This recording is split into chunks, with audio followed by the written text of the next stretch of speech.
Hi, my name is Ashley. Today I'm going to be walking you through a really simple craft. We're going to be making paper mosaics. I love this because it's super low maintenance. It's something that you can do if it's a rainy day and just something to kind of relax. It's also really good for after testing season if you're a teacher.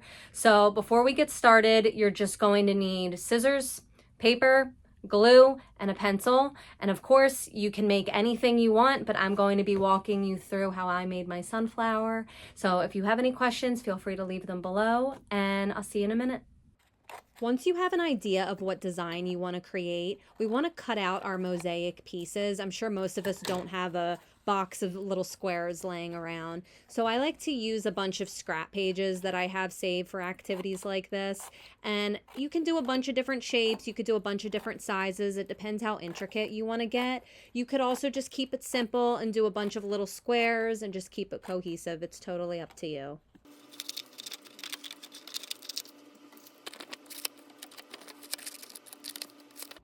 And once you're ready, you're just going to do a rough sketch of your design. This does not need to be perfect. You don't have to worry about getting it just right, especially if you're not a great drawer.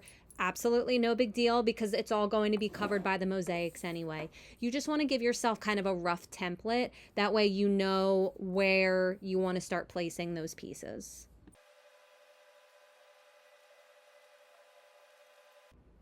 Next, you're going to put glue down in tiny sections and then go ahead and stick your pieces.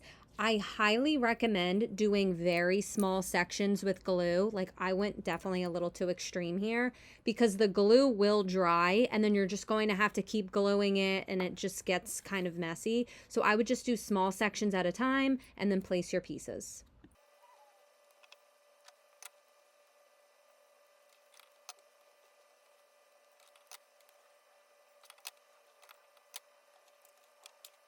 I'm going to go ahead and speed this up and finish the rest of the project. I did just want to mention, if you're kind of worried about the pencil lines and if they're going to show, wait until the end to worry about erasing them. Let all of the glue dry because most of the mosaic pieces are going to cover it up, so you're not really going to have a lot of them, and you don't really want to mix wet glue with eraser, so my recommendation is just to wait until the end.